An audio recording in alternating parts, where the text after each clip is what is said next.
Wow,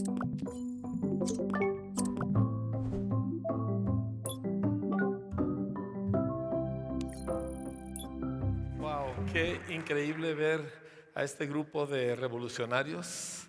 Uno de nuestros lemas es Viva la Revolución, pero no con armas, sino con las armas de justicia, con conocimiento, con amor, con creatividad, con el compromiso que tenemos por los niños que Dios ha puesto en nuestras manos. Somos un movimiento de educación abiertamente, pero inteligentemente cristiana. ¿Sí? No encubrimos, no disfrazamos lo que somos, pero somos inteligentes al hacerlo. ¿Por qué? Porque la verdad solo es una. Solo Dios es verdad, solo Jesús es verdad. Y por lo tanto, en las áreas de la vida, en todas las áreas del conocer, la verdad siempre va a ser algo que concuerde con Él, siempre, sin excepción.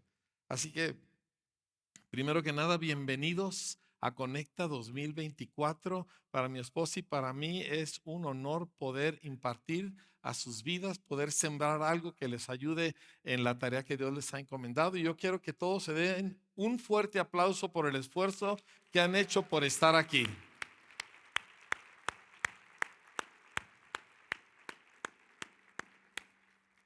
La carrera nuestra como educadores, mi esposa y mía, nace de nuestra experiencia como padres. Y yo no lo sabía en su momento, pero después descubriría qué tan importante es precisamente esa conexión.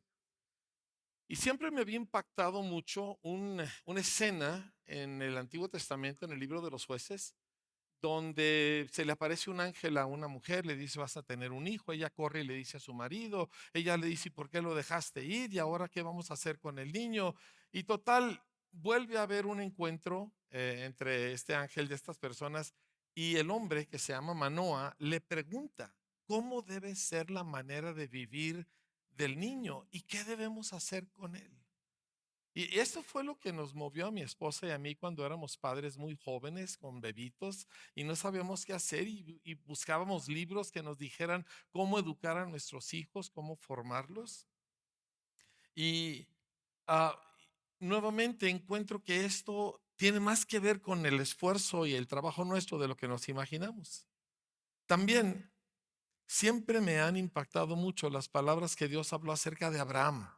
Se encuentra en Génesis, es cuando iba Dios a destruir Sodoma y Gomorra, y él dice: encubriré yo a Abraham lo que voy a hacer, habiendo de ser Abraham una nación grande y fuerte, y habiendo de ser benditas en él todas las naciones de la tierra, porque yo sé que mandará a sus hijos y a su casa después de sí, que guarden el camino de Dios, haciendo justicia, rectitud y juicio, o sea, gobierno propio, para que haga venir Dios sobre Abraham lo que ha hablado acerca de él.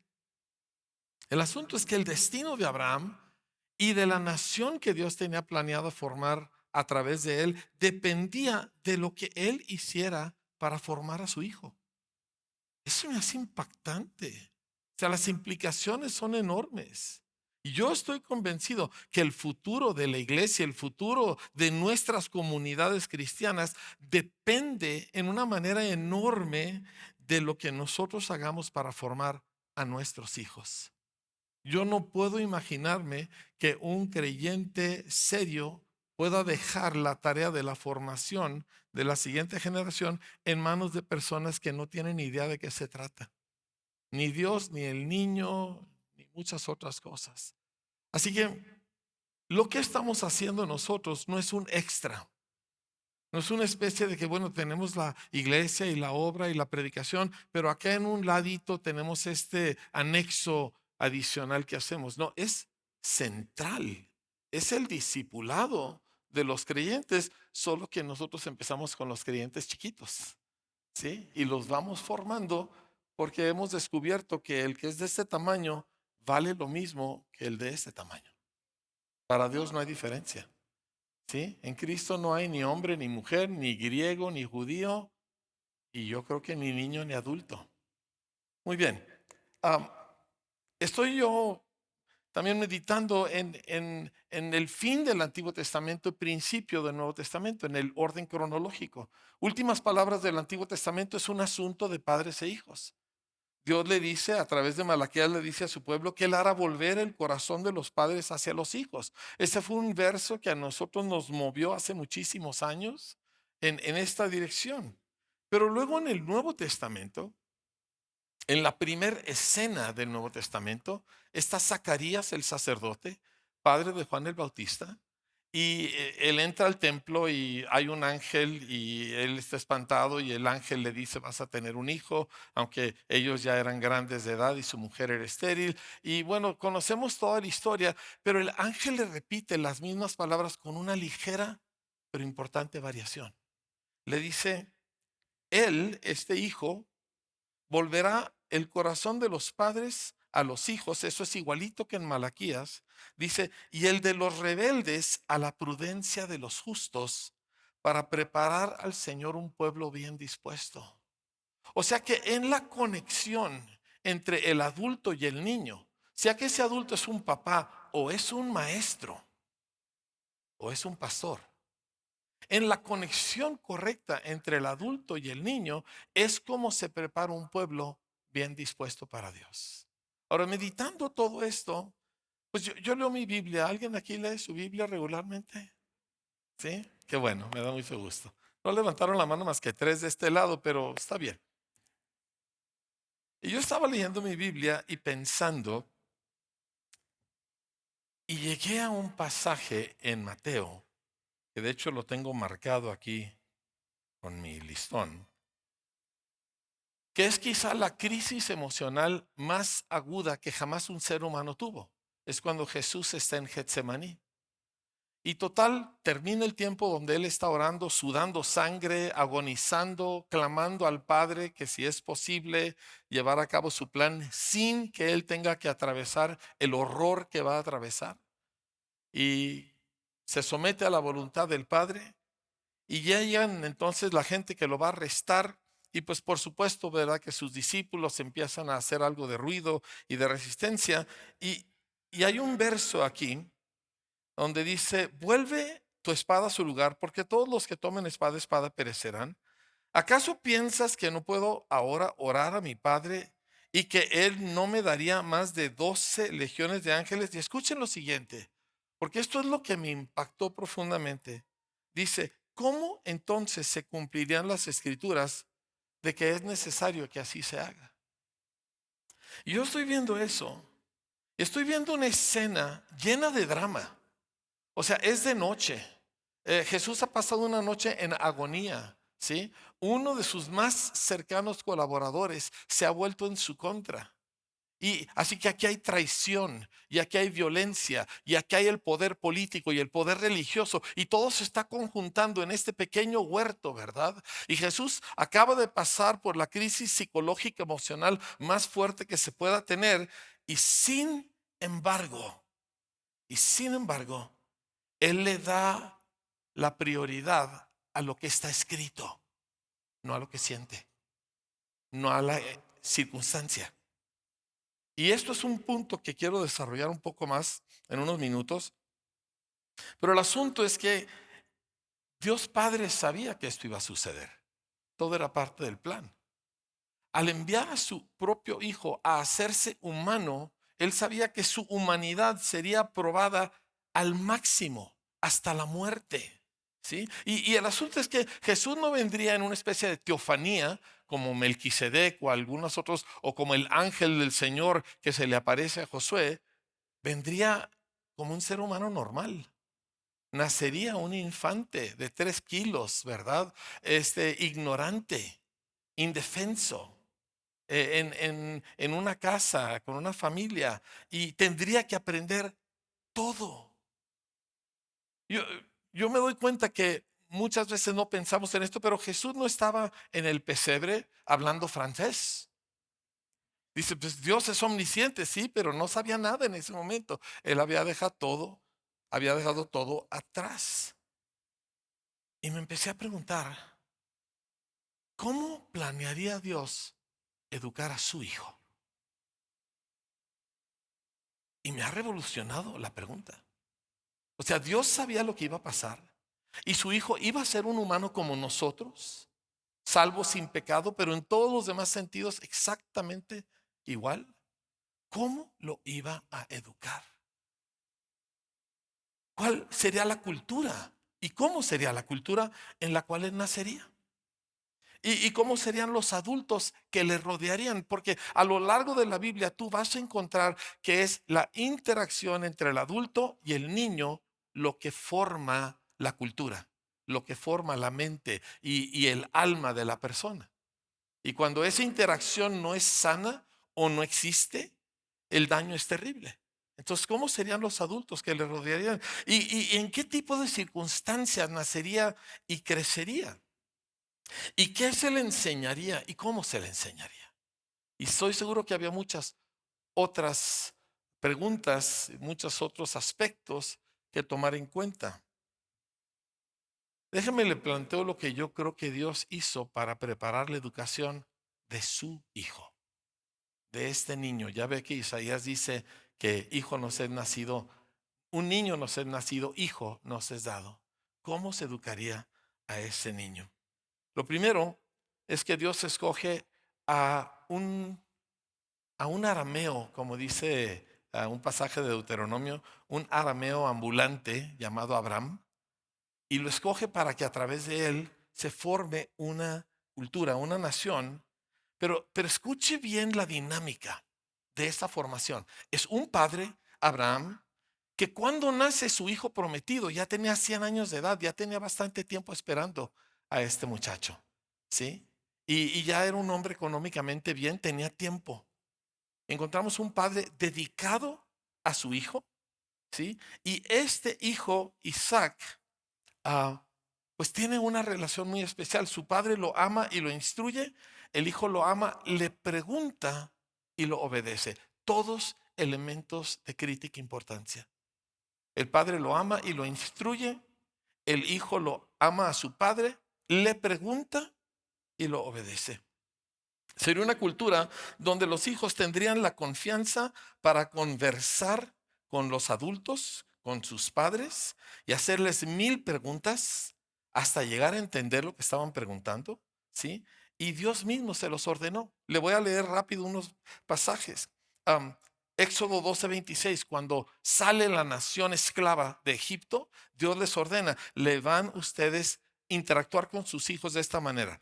Cuando tus hijos te pregunten qué significa para ti esta ceremonia, ustedes les van a explicar esto y esto. Éxodo 13:8. Y le contarás aquel día a tu hijo.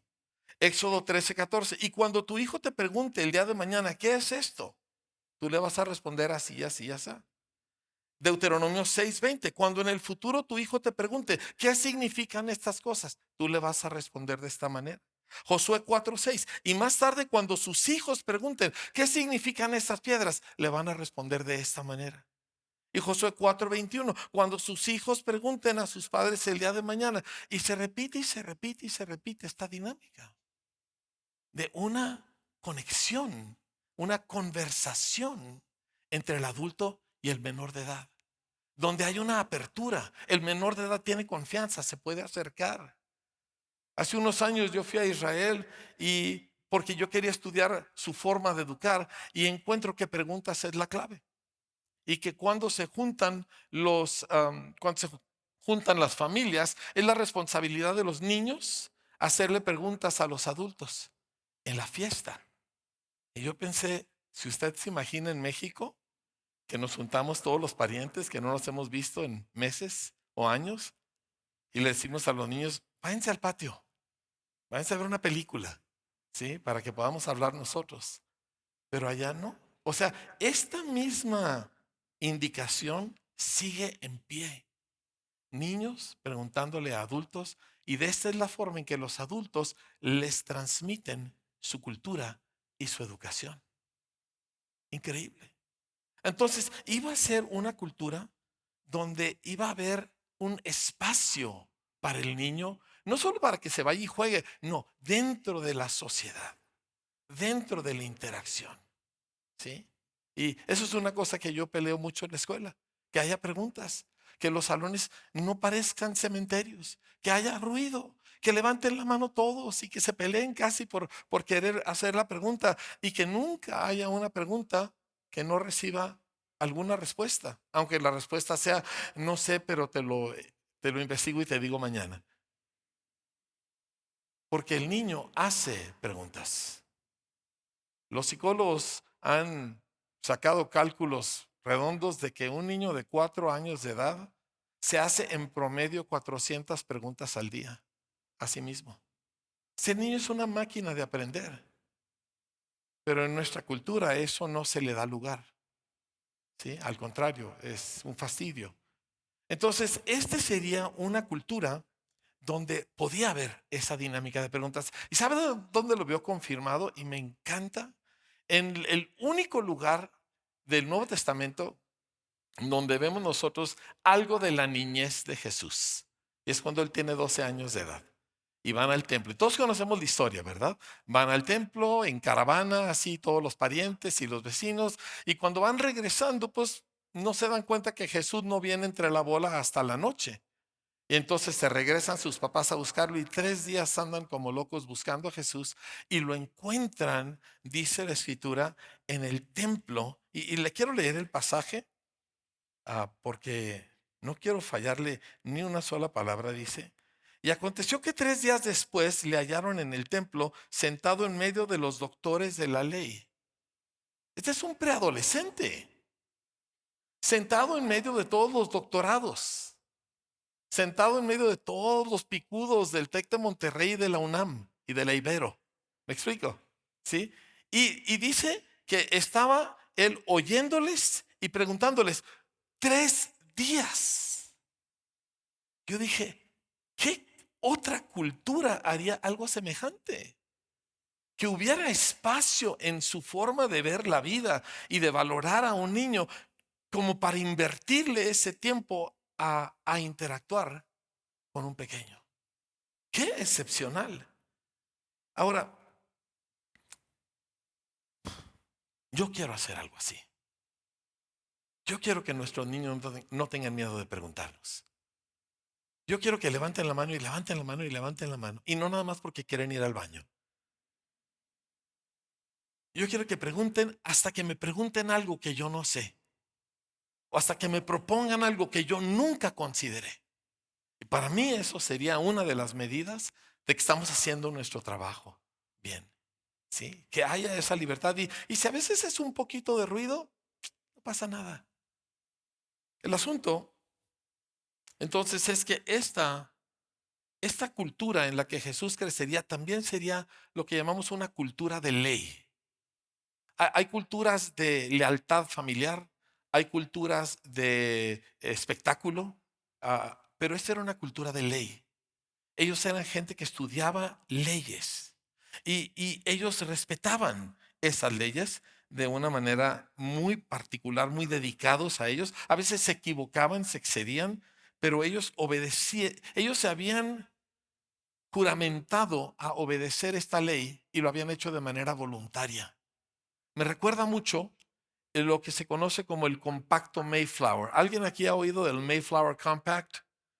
El Mayflower Compact fue un documento escrito por los colonos que venían navegando en 1620 aproximadamente de Holanda. Eran ingleses, pero venían de Holanda, venían huyendo de la persecución religiosa y venían a Norteamérica para establecer una colonia donde pudieran ellos ejercer su fe abiertamente, y su visión era ser una ciudad sobre una colina y llenar este nuevo continente del reino de Dios.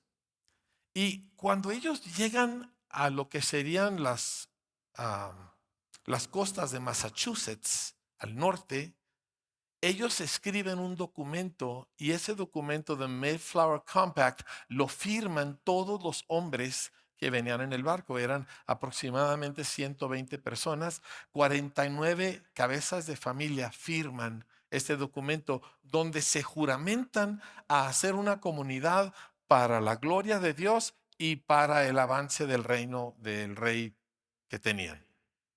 Pero lo impresionante es que no fue forzada. Nadie se las impuso. Ellos aceptaron esto sobre sí mismos. Cada vez que ha habido algo así en la historia, como por ejemplo con los moravos, o como lo que ha sucedido en épocas recientes en Corea del Sur, Y en otras partes del mundo donde esta dinámica se ha llevado a cabo, el resultado es una cultura que fomenta el desarrollo humano, que fomenta la educación. Interesantemente, esta cultura particular, los piligrimos, ellos dedicaron la gran mayor parte de su presupuesto de su colonia para fundar escuelas. Y so pena de castigo y de multa, tenías que educar a tus hijos y a tus sirvientes. Y aparte de so pena de castigo y de multa, tenías que llevarlos a la iglesia. Yo quiero implementar eso también. Am, esta cultura de ley era una nación entonces de leyes y letras. Quiero que se grabe eso en su mente. Una nación de leyes y letras. Y tiene todo que ver con el pasaje de Mateo 26. Porque para ellos leyes eran más importantes que circunstancias. Leyes eran más importantes que conveniencia. Leyes eran más importantes que lealtad personal. Eso no es parte de la cultura latinoamericana. Para nosotros la ley se usa cuando aplica, cuando casca bien. Pero el resto del tiempo hay otros factores y otros criterios para decidir qué vamos a hacer. Por eso para nosotros mentir es aceptable en ciertos grados, ¿verdad? Bajo ciertas circunstancias se vale mentir. Pero si usted va a otras culturas, a culturas de ley, la mentira en cualquier tamaño es considerada una aberración. Esta era una cultura de leyes y de letras. Ahora, esta también sería una cultura de padres. Esto es muy importante. ¿Por qué? Porque cuando usted lee Proverbios, y a mí me encanta Proverbios, encuentro 18 veces Proverbios dice, oye, hijo mío. Entonces encontramos que la instrucción, porque Proverbios fue escrito para instruir niños, para hacerlos sabios, inteligentes, conocedores, para darles razones, ¿verdad? Criterios. Pero siempre es un padre o una madre hablándole a su hijo. Oye, hijo mío. Inclusive el capítulo 31, el de la mujer virtuosa, es una mujer, la madre de Lemuel, dándole a su hijo consejos. Entonces, vemos que enseñanza no es solamente la transmisión de conocimientos, sino que hay algo afectuoso, hay algo del alma conectado con ello. Y esto concuerda con un pasaje favorito mío que se encuentra en Mateo. Y usted dice, ay, ¿por qué usa tanto la Biblia?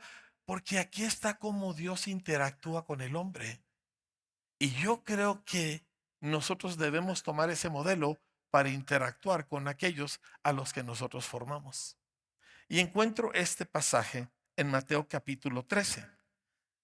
Jesús ha dado el capítulo más extenso de parábolas, de historias con significado, con moraleja, ¿sí? Y después de la del sembrador, la del trigo y la cizaña, la de la semilla de mostaza, la de la levadura, del tesoro escondido, la perla de gran precio, la red de los... Entonces Jesús voltea con sus discípulos y les pregunta, ¿han entendido todas estas cosas? Porque el objetivo nunca es transmisión de conocimientos. El objetivo es entendimiento. Es que aquel alumno, pequeño, mediano, grande, entienda aquello. Una vez que lo entiende, una vez que dice, eso es cuando hemos nosotros llegado al objetivo. Y Jesús les pregunta lo que hace un verdadero maestro. ¿Han entendido? Y ellos responden, sí, Señor. Y él les respondió, y él les dijo, y esto se los voy a parafrasear un poquito. Por eso, todo profe preparado, a mí me gusta eso de profe, ¿verdad? Por eso todo profe preparado en el reino de los cielos es semejante a un padre de familia. ¿Cómo es un padre de familia? Un padre de familia en el modelo de Dios es un adulto grandote al cual el niño no le tiene miedo, del cual el niño se siente orgulloso. Es más, él presume, mi papá le gana a todos, ¿verdad? Él puede irse al peor barrio y él va con su papá y él no tiene miedo. ¿sí? Y este es un tipo, ¿verdad? 5 veces más grande que él, pero el niño lo ama y se sabe amado por aquel grandulón. Eso es un papá, conforme Dios diseñó padres. Y dice, todo profe preparado, todo profe apto es como un padre de familia. Y fíjese lo que hace. Dice que saca de su tesoro, no de la planeación. Mm, esa cayó. Voy a repetirla, ¿sí? No de la planeación. Voltea con su vecino y dígale, no de la planeación. De su tesoro, de aquellas cosas que él valora supremamente, de aquellos conocimientos que él o ella ha desarrollado, de aquellas cosas que tiene muy cerca de su corazón. Dice, saca de eso cosas nuevas y cosas viejas. Entonces un verdadero maestro no imparte conocimientos que ni a él ni a los alumnos le importan, sino cosas que para esa maestra son de alto valor. Y así los comunica. Dice, ay, pero a mí no me gustan las matemáticas. Aprenda el valor de las matemáticas. Encuentre la forma. Pídele a 2 matemáticos que oren por usted, ¿me entiende? Algo. Pero no podemos estar desconectados. El arte, entonces, del maestro es que da enseñanza. Y escuche bien, la enseñanza es buena, pero estaba yo pensando en este pasaje, escribí cuánto afecto está envuelto en el acto de enseñar. ¿O será que el acto de enseñar lo que me es valioso es en sí un profundo acto de amor? O sea, nosotros no podemos separar los planes de Dios para educar a su hijo del amor que es su naturaleza esencial. Dios hace lo que hace porque su gran amor es para siempre. Entonces nunca puedes separar las cosas. Y nosotros que estamos tomando un papel tan importante, tan vital, como maestras y maestros y padres de familia, tampoco podemos separarlo. La enseñanza entonces es buena, no solo por su contenido moral, por su contenido académico, sino por la bondad que contiene y por la bondad con la que se imparte y por la bondad que produce en aquel que le escucha. Es una transmisión no solo de conocimientos, sino de la misma naturaleza y el carácter del creador y de su representante, en este caso, que es la maestra o el profe. Cuando Dios entonces está preparando esta escuela para su hijo, escoge como la mamá de este hijo a una muchacha devota y espiritual. Ella era alguien que pensaba. Nos dice que varias cosas ella las guardaba y las meditaba. No era una persona superficial, aunque era una muchacha probablemente de 14 o 15 años cuando se embarazó de Jesús. Escogió como su padre, y quiero que en esto me preste mucha atención porque somos mexicanos, entonces no le prestamos mucha atención a San José, ¿verdad? La verdad, ¿sí? ¿Cuántos saben cuándo es el día de María, por no decirlo de otra manera? Ya sabemos la fecha, ¿verdad? Y el de José sabrá, ¿verdad? Pero escogió como padre a un hombre justo y bondadoso. ¿Y sabe por qué se lo digo? Por la forma en que reaccionó al embarazo de su prometida. O sea, le sale con que está embarazada.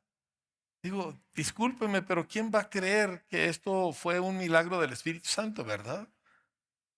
Y sin embargo, su reacción debió haber sido violenta. Debió haber sido una ofensa, o sea, sin límite, y debió haberla denunciado y repudiado, y probablemente ella, hasta su vida hubiera peligrado. Pero él la trató de proteger. Eso nos habla de un hombre decente, bueno, no débil, sí, pero un hombre con una bondad. Y Dios quería que su hijo fuera enseñado por alguien así. Porque no es suficiente lo que sabes. Porque lo que sabes nunca va a ser la principal parte de la educación que le das a un alumno. Es lo que uno es. Así que Dios escoge a esta gente. Y además de esto, era un obrero, era un carpintero, trabajaba con sus manos, era un artesano pero mal pagado, ¿sí? Y la carpintería sin máquinas, la carpintería es pesada, pero sin máquinas eléctricas no me lo quiero imaginar. Así que era un hombre físicamente fuerte. Y me pregunto, ¿por qué escogió Dios a este como el entorno de Jesús? ¿Por qué no un contador? ¿Por qué no alguien con un poquito más de letras? ¿O será que el trabajo físico es más importante de lo que nosotros creemos? ¿Que nosotros todos queremos ser licenciados, ingenieros y doctores? ¿Será que trabajar con tus manos?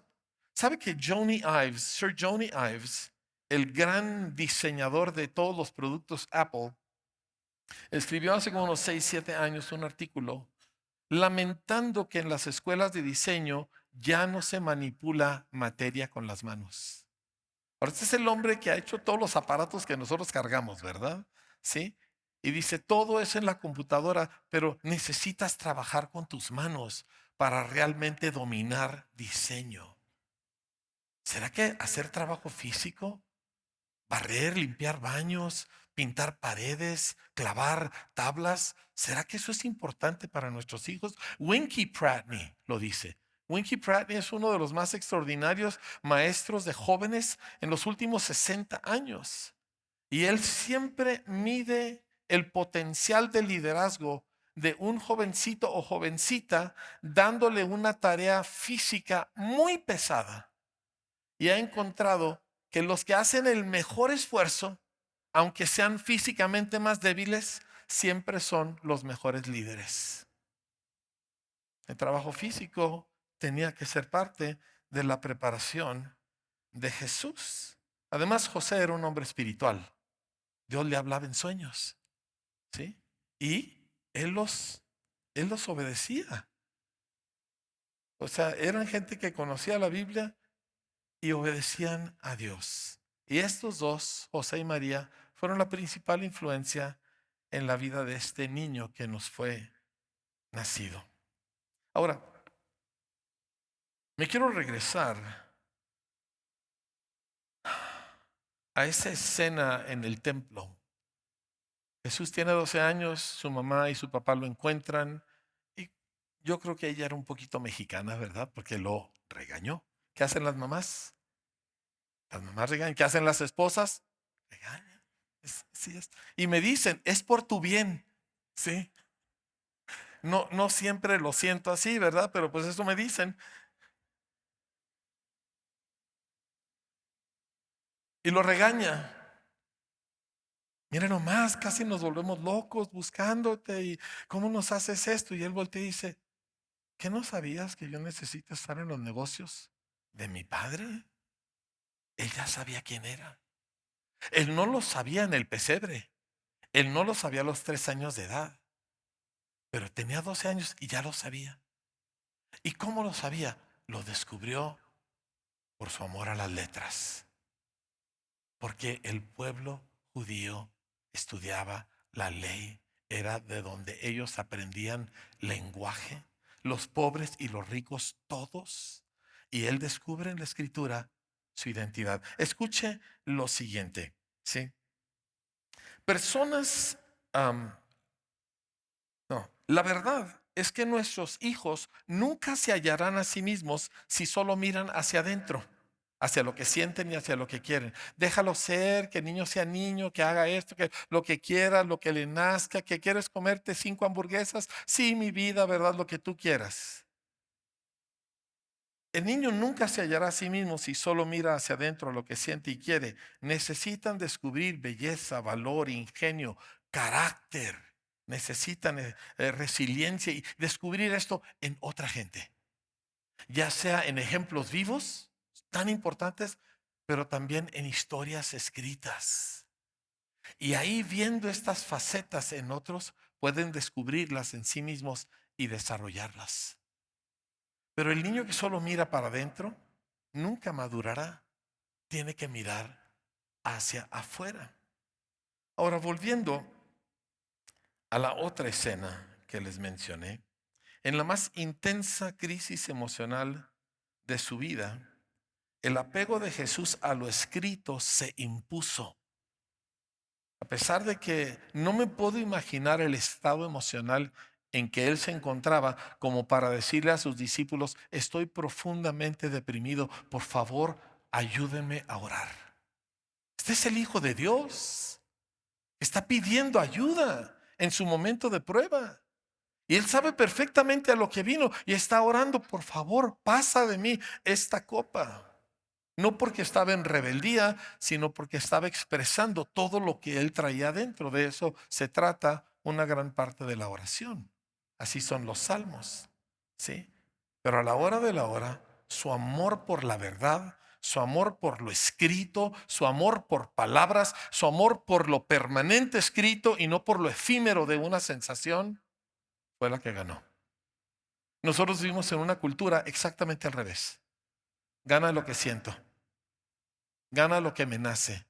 Y parte de nuestra tarea es instruir a nuestros hijos, a nuestros alumnos, a crecer, a valorar tanto lo que es sólido, lo que es lo que está definido y por lo tanto escrito, de que ellos le dan mayor peso a eso que a lo que estén sintiendo o a las circunstancias que atraviesen. Eso no es una tarea fácil. Parte de esa tarea es enseñar a los pequeños que vienen la obediencia. Jesús tuvo que aprender obediencia. O sea, dice, pero Jesús ya era perfecto. La Biblia dice que él tuvo que ser perfeccionado, pero es porque obedecer es algo que él nunca había hecho. Él es Dios. ¿Obedecer qué? Si él es el que manda. Pero aquí estaba como hombre, obedeciendo, como dice el libro de Hebreos, como en el rollo del libro está escrito de mí. ¿Qué estaba obedeciendo? Estos textos, estas instrucciones. Yo a veces me río con amigos y parientes porque compran un aparato, ¿verdad?, de 20,000 pesos y lo empiezan a aplicar. Sí, esta mugre no sirve, ¿verdad? Y le digo: mira, ese librito es el manual, ¿sí? ¿Por qué no le echas una leidita a ver qué dice, verdad? Pero a nosotros no nos nace hacer las cosas así. Y sin embargo, Jesús, primero lo escrito, antes que la circunstancia, antes que la sensación. Personas cuyas mentes no son desarrolladas y entrenadas en la supremacía de lo escrito, sean los preceptos de Dios o la ley de los hombres, o las razones de los sabios o la creatividad del artista, no tienen manera de resistir sus impulsos y sus pasiones. El gran filósofo Edmund Burke escribió lo siguiente: los hombres están calificados para la libertad en proporción exacta a su disposición a poner cadenas morales sobre sus propios apetitos. La sociedad no puede existir a menos que haya en alguna parte un poder controlador sobre la voluntad y el apetito. Y cuanto menos de ese poder controlador hay adentro, más debe haber por fuera. Se ordena, concluye él, en la constitución eterna de las cosas, que los hombres de mentes intemperantes no pueden ser libres. Sus propias pasiones forjan sus cadenas.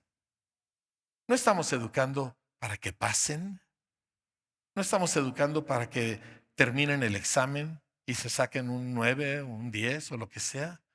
Estamos educando para formar seres humanos completos, capaces de pensar, capaces de sentir, capaces de discernir, de juzgar, de evaluar. Estamos formando personas.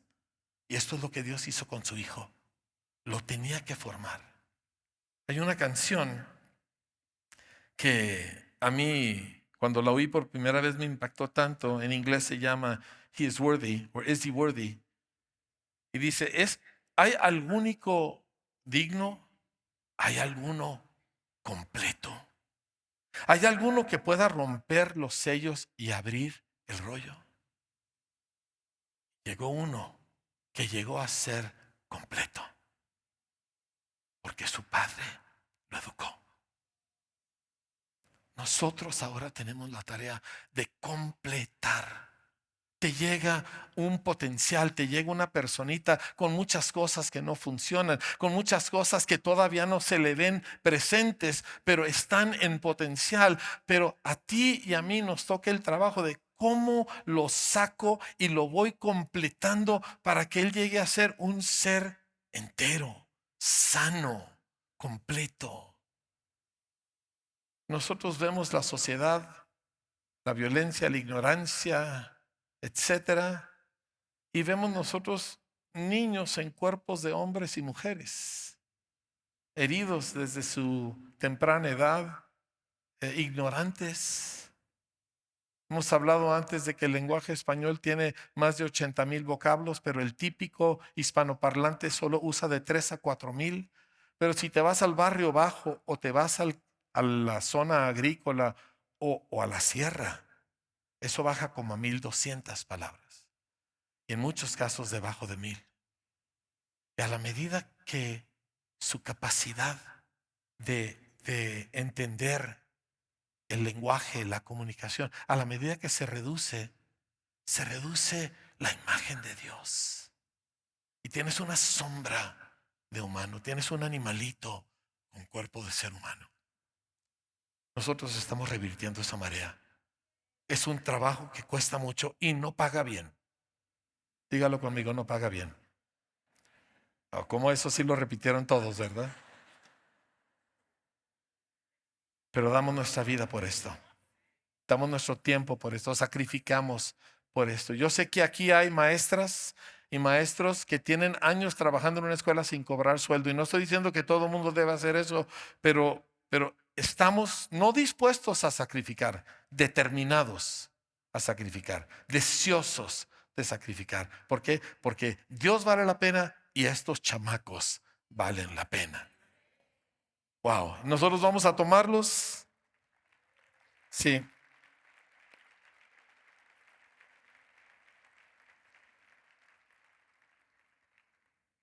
Y con la ayuda de Dios y de nosotros mismos creciendo en todo esto, vamos a hacer de ellos gente que Dios se enorgullece de voltear y llamarles hijo.